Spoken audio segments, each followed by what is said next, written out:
격리치료 13일 만인 2월 5일 금일 낮에 최종 완치 판정을 받고 퇴원했습니다.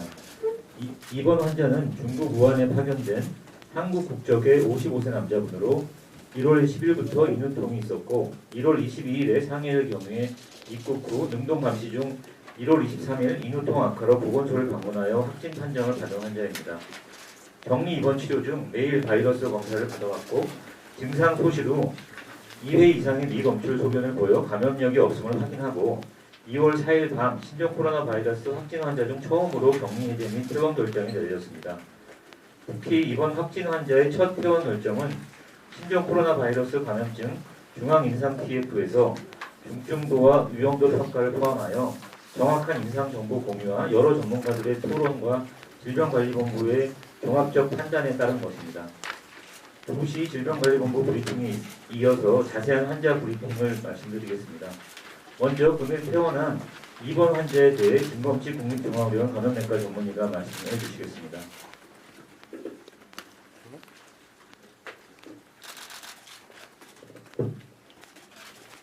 네, 입원 환자에 대해서 말씀드리겠습니다.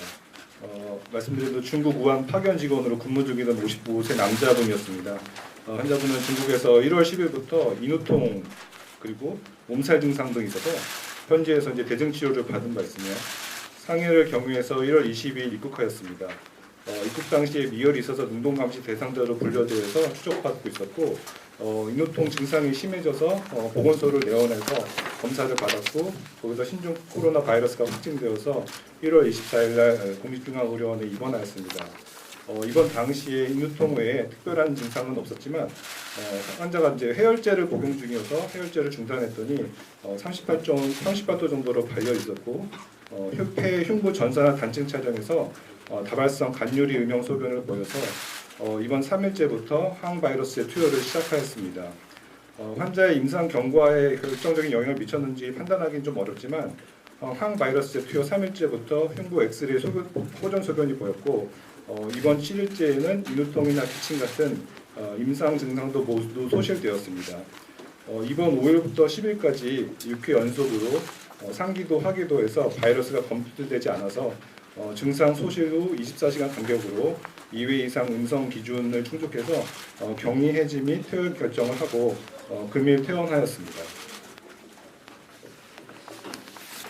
예, 그러면 다음으로는 그 질문은 다 말씀을 드리도록 다음에 받도록 하겠습니다. 그럼 다음으로는 현재 1번 환자에 대해서 현재 상황에 대해서 김진영 인천의료원 감염내과 전문의가 간단하게 말씀해 주시겠습니다. 네, 인천의료원 감염내과 근무하는 김진영입니다. 저는 우리나라에 첫 번째로 들어왔었던 중국인 35세 여자 환자 치료를 보고 있고요. 아시다시피 이 환자는 입국은 1월 19일 날 했고 증상은 하루 전날부터 발생을 했습니다. 그래서 상당히 증상 발생 초기에 저희 우리나라에 들어왔던 환자고요. 환자분은 저희 병원에 지금 입원 중에 3일 정도 지나서부터 이제 호흡기 증상 들리기 시작했었고 발열은 열흘 정도 지속됐었습니다. 그리고 중간에 한 일주일이 넘어가면서부터 산소 포화도가 조금 떨어져서 산소 보충을 했었고 발열이 떨어지고 나서 오히려 산소 포화도는 좀 더 떨어져서 산소를 좀 더 많이 공급을 했었습니다. 지난주 금요일까지 단계적으로 호전이 돼서 지난 주말까지 지난주 일요일에 산소는 완전히 제거를 했고요. 지금은 일상 상태로 잘 지내고 있습니다. 저희 환자는 폐렴 소견이 조금 더 심했었기 때문에 지난주 금요일까지는 호흡기 검체 그리고 체액에서도 바이러스가 검출이 됐었고 토요일과 일요일 두 번은 지금 바이러스가 검출이 안 된 상태입니다. 격리 해제 기준을 따지자면 일요일까지 산소 공급이 필요했기 때문에 임상 증상은 남아 있었고 임상 증상이 완전히 소실된 월요일부터 해서 월요일, 화요일 이틀간 검사를 지금 진행 중입니다. 만약에 오늘 중앙임상위원회에서 결정을 했다시피 두 번 검체, 월요일과 화요일 검체가 다음 청으로 나오면 저희도 격리 해제를 결정할 예정입니다. 예, 그럼 마지막으로 현재 이번 퇴원의 결정에 있어서 중요한 논의에 장애됐던 신종 코로나 바이러스 감염증 중앙임상 TF에 대해 팀장을 맡고 있는 강지현 센터장이 간략히 말씀드리겠습니다. 예. 네, 반갑습니다.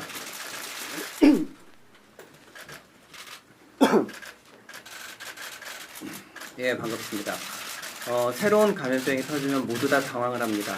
그리고 또 한 가지 중요한 거는 가까운 2009년에 신종플루가 돌았을 때도 마찬가지고 2015년에 메르스가 돌았을 때도 마찬가지고 해외에서 유입되던 감염병이 국내에 들어오면 전혀 다른 유행 양상과 전혀 다른 임상상을 보이는 경우가 많습니다. 그럼에도 불구하고 지금까지는 해외 지침을 보고 환자 대응을 했는데 이건 맞지 않다라는 반성이 그동안 많이 있었습니다.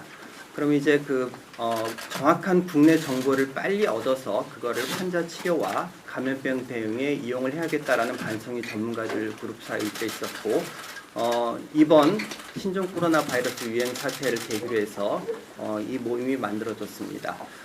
감염병 대응에 있어서는 정확한 대응도 중요하지만 신속한 대응도 중요합니다. 이렇게 소그룹으로 전문가들이 모여서 신속히 정보를 교류하고 더 좋은 치료법을 찾고 그리고 더 나은 대응 방법을 찾는 게 저희 TF의 목표라고 할 수 있겠습니다.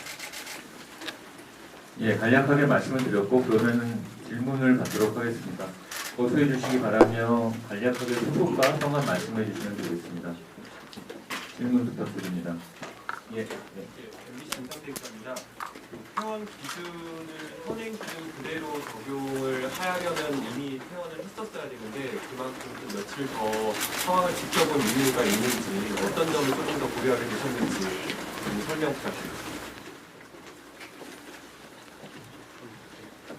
네, 퇴원 기준이 사전에 마련이 돼 있었으나 잘 아시겠지만 이제 이 신종 감염병이기 때문에 해외에서도 이런 거를 결정할 만한 근거가 충분치 않았습니다. 그래서 최대한 보수적이고 신중한 방향으로 접근을 했고요. 저희 개별적으로 논의하는 것보다 관련 인산 전문가들의 의견을 다 취합을 해서 해당 기준을 적용하고 해석하는 것이 더 타당하다고 판단해서 조금 더 보수적으로 접근을 했습니다. 예. 아니 네, 저희 SBS, CNBC 이한상이던데 그 3일 때부터 이번 확진자한테 항바이러스 때 트윗했다고 하셨는데 그게 항바이러스 때만 트윗을 한 건지 아니면 질병에서 다른 치료법을 이용됐다고 했는데 동시에 이용됐는지 지금 저희가 보편적으로 사용하고 있는 항바이러스제는 이제 경구약제로 이제 칼레트롤이라는 약이 있고요. 그다음 이제 인터페론, 리바비린 이렇게 세 가지 종류의 약을 제일 우선적으로 고려하는 것으로 알고 있습니다. 근데 많은 전문가들이 이제 인터페론이나 리바비린 같은 경우에는 약을 사용해서 얻을 수 있는 이득과 또 합병증이나 부작용 같은 이런 손해를 비교해봤을 때 조금 더 중증 환자에서 사용하는 걸 권장하고 있고요. 칼레트롤라는 항바이러스제 같은 경우는 경구약이고 약제 복용과 관련된 부작용이나 합병증이 단기 복용 시에는 상당히 미미한 편입니다. 그래서 저희가 약의 효과와 동반될 수 있는 부작용, 합병증 이런 것을 고려해서 경증 환자에서는 일단 칼레트롤라는 것을 좀 선호를 하고요. 환자가 임상적으로 중증이 될 경우에는 리바비린이나 인터페론 같은 것을 좀 더 신중하게 고려해서 선택을 하고 있는 걸로 알고 있습니다. 지금 이번 확진자 어떤 네, 이번 환자는 경구 칼레트롤 약을 투여를 했습니다.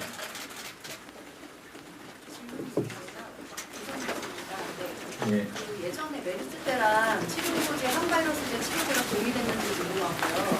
지금 이번 현재 발열 확진자 같은 경우에는 예전 메르스나 사스나 이런 항바이러스 치료 효과가 어느 정도로 차이가 있는지 궁금합니다.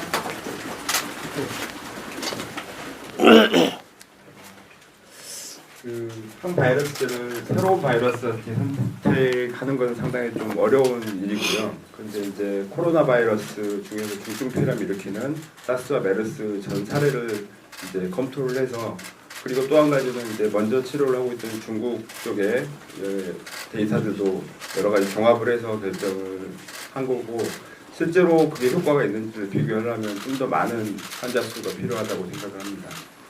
예, 제가 추가로 말씀드리면 실제로 특정 약이 효과가 있는지 없는지를 봤을 때는 비슷한 중증도를 가진 분들한테 이쪽은 약을 써보고 이쪽은 약을 안 써보고 그런 과정이 필요한데 지금 메르스 때도 그렇고 사스 때도 그렇고 지금 신종 코로나 바이러스 유행에도 쓰는 약들은 저희가 실험실 데이터 내지는 동물 실험 데이터를 기반으로 해서 사람한테도 효과가 있지 않을까 하는 추측으로 기대를 가지고 쓰는 약입니다.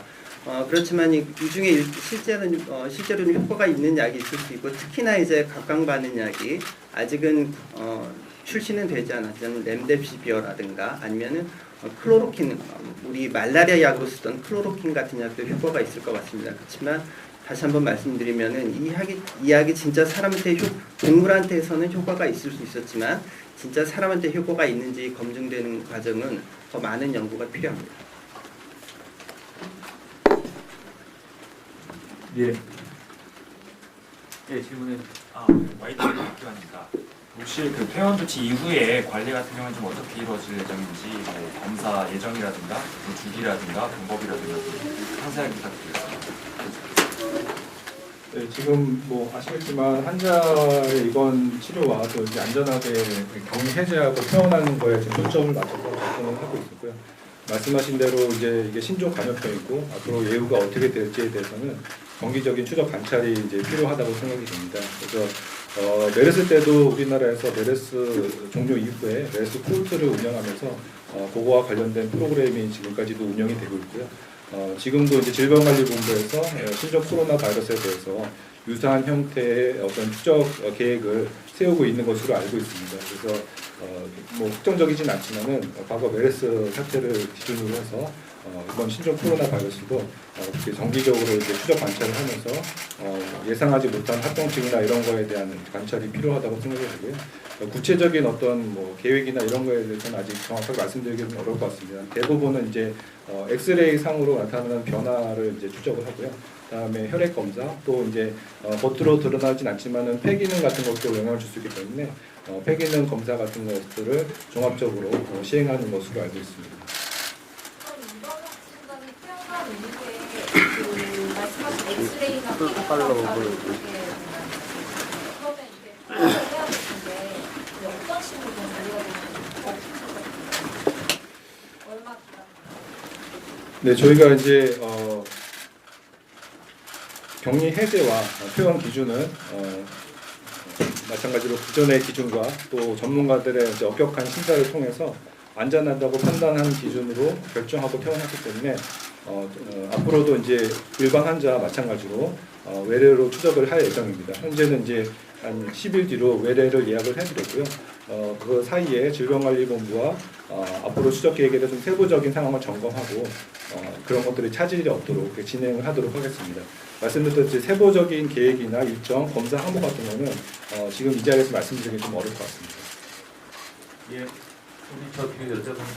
이게 궁금합니다. 혹시 이번 완치 환자에서 면역 상태가 있는 것을 확인을 하신 것은 재방한 위험성이 있는 건지 면역 항체라는 게 구체적으로 어떤 걸 지칭하시는지 좀 애매한 측면이 있는데요. 저희가 일반적으로 외부에서 병원체가 들어오면은 그거에 대한 어떤 방어나 아니면 퇴치를 위해서 우리 몸에서 항체를 형성하게 됩니다. 그래서 저희가 항체는 어떤 그런 병원체가 몸에 들어왔는지를 진단 목적으로 이제 확인하는 경우가 있고요. 또 그것이 이제 어떤 병원체에 대한 면역 걸리지 않는 그런 면역력을 획득하는 것도 있고, 또 일부 항체를 사용해서 치료에도 활용하기도 합니다. 그래서 이제 이런 면역 항체라는 게 조금 굉장히 넓은 범위이기 때문에 뭐 단정적으로 말씀드리긴 어렵지만 저희가 이제 급성 바이러스 감염 때 항체를 뭐 치료나 어떤 진단 목적으로 사용하기는 이런 신종 감염병에 대해서는 이제 용이하지 않은 측면이 있습니다. 항체에 대한 특별한 어떤 개발이나 이런 것도 이루어지지 않았기 때문에 저희가 현재로서는 항체에 대해서 특별히 뭐 진단이나 치료에 활용하거나 검증한 바는 없고요. 저희가 환자의 시료를 이제 모아놨습니다. 그래서 그런 것들이 향후 이제 새로운 백신이나 치료제 개발에 중요한 이제 그 매개체가 될 걸로 생각이 됩니다.